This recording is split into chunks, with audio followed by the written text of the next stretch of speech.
देखिए आज जो पीसी कर रहे हैं, क्या लगता है इस बार जो उत्तर प्रदेश में चुनाव आ रहे हैं उसमें क्या समीकरण किन मुद्दों को लेकर आप जनता के बीच में जा रहे हैं? देखिए, अगर हम अपनी पार्टी के मुद्दे की बात करें तो हमें लोगों के बीच में सिर्फ और सिर्फ 2007 से 12 के अपने जो बहन जी द्वारा करे गए कार्य हैं उन्हें लोगों के बीच में लेके जाना है। और जहाँ भी हम उन्हें, जब से मैंने अपने इस चुनाव की अभियान की शुरुआत करी है तब से ये मुद्दे हमारे बीच में रहे हैं कि भाई बहन जी ने किसानों के लिए क्या किया, किसानों के लिए 125 रुपये उन 5 साल में बढ़ाए, बेरोजगारों के लिए क्या किया, कितनी यूनिवर्सिटियाँ बनाई, कितने विश्वविद्यालय बनाए, और जहाँ तक मेरी अपनी जानकारी है 5,500 से ज़्यादा तो प्राथमिक विद्यालय बनाए गए, 23 से ज़्यादा नए जिले बनाए।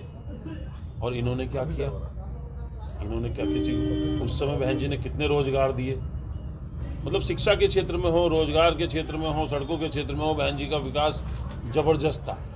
इन लोगों ने उन जिलों के नाम बदलने हो, या जो गरीब तबका जो आरक्षण की सहायता से अगर कहीं कोई प्रमोशन ले लिया था उस प्रमोशन को डिमोशन में करना, मतलब इन लोगों ने बदले की राजनीति की, सिर्फ और सिर्फ उन जिलों के नाम बदलने, मतलब टोटल हम ये नहीं, इन्होंने कोई विकास के जो कार्य थे उन्हें आगे नहीं बढ़ाया। हमारे मुद्दे अब भी यही हैं, किसानों के मुद्दे हैं, रोजगार का मुद्दा है, और सबसे बड़ी बात जो इस समय ओबीसी के आरक्षण का जो मुद्दा है उस मुद्दे को भी हम लोगों के बीच में रख रहे हैं। जहां इस समय युवा इतना आक्रोशित है कि अभी कल परसों की रैली में भी काफ़ी हंगामा हुआ है, तो हम अब लोगों के बीच में अपनी वही बात रख रहे हैं कि अगर आपको हमारे शासन वाली, बहन जी के शासन वाली जो बातें हैं उन्हें याद करें, तो बहन जी के शासन को याद करें, तो बहन जी को 5वीं बार मुख्यमंत्री बनाने में सब लोग सहयोग करें। सरदना विधानसभा से आप चुनाव लड़ रहे हैं, तो सरदना विधानसभा के लिए आप क्या रणनीति है कि क्या किन मुद्दों पे आप चुनाव लड़ रहे हैं? देखिए, सरदना विधानसभा में अभी कोई प्रत्याशी सामने तो है नहीं।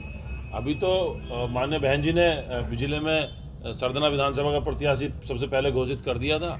अभी तो बीजेपी में भी 25 प्रत्याशी लाइन में है, और अभी सपा लोकदल का तो यही पता नहीं गठबंधन होगा, किसके खाते में जाएगी, कौन प्रत्याशी होगा।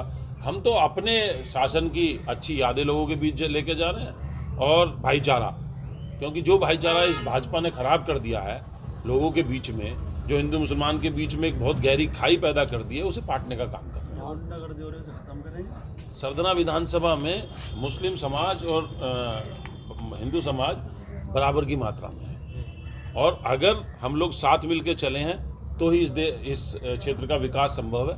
यहाँ जिस राजनीति के साथ अब तक पिछले 10 साल से विधायकी काम कर रही है, उस दिशा में ये देश गलत दिशा में जाएगा आगे।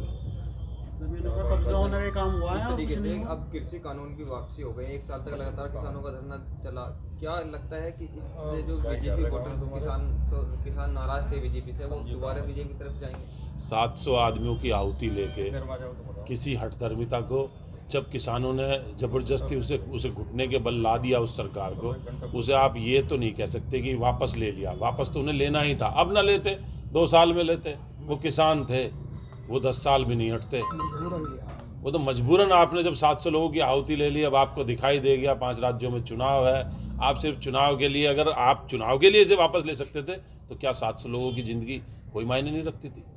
बीएसपी प्रत्याशियों के सरदने में इतिहास रहा है कि चुनाव के टाइम पे तो दिखाई देते हैं, लेकिन जब चुनाव खत्म होते थे, हार या जीतने के बाद में सरदना की जनता के बीच में नहीं रहते। नहीं, मैं आपकी बात से सहमत नहीं। चौधरी चंद्रवीर सिंह यहाँ से विधायक बने थे, पूरे 5 साल लोगों के बीच में रहे, उसके अगले साल वो बाद में वो हारे।